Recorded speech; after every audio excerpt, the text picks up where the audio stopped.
नमस्कार, प्रणाम जितने भी भाई मेरे इस वीडियो को देख रहे हैं। खेसारी लाल यादव जी का आप सबको कल बताया ही था कि टीजर आज आ जाएगा और फाइनली टीजर आ गया और टीजर में वो सारे इन्फॉर्मेशन दे दिया गया है जो कि आप सबको मैं इस वीडियो में बताने वाला हूं। तो वीडियो को लास्ट तक जरूर देखिएगा और चैनल बनाया तो सब्सक्राइब करके बेल घंटा कॉल पर क्लिक कर दीजिएगा। विरोधियों को जवाब दे दिए हैं खेसारी लाल यादव और टीजर ना भाई काफी बवाल है और ये टीजर एकदम मतलब बहुत लोगों को नींद हराम चैन कर उनका चुरा लिया होगा, हैरान कर दिए होंगे।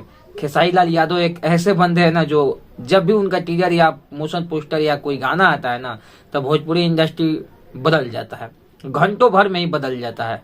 और ये रीजन है सिर्फ खेसारी लाल यादव में और ये टैलेंट है सिर्फ खेसारी लाल यादव में। ठीक है, तो जितने भी भाई मेरे इस वीडियो को देख रहे हैं आप सबको मैं बता दूं कि कृष्णा बेदर्दी जी का लिखा हुआ है और म्यूजिक भी उन्हीं का है, कृष्णा बेदर्दी जी का ही। और आप सबके बीच में निहार राज खेसारी लाल यादव जी की आवाज में इस गाने को गाया गया है।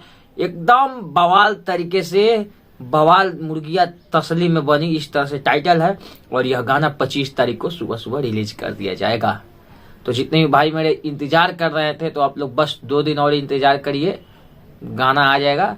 और तब तक के लिए जितने भी भाई नए हैं चैनल पर सब्सक्राइब कर लीजिए खेसारी लाल यादव जी के फैन से। तो चलिए मिलते हैं नेक्स्ट वीडियो में, तब तक के लिए बाय।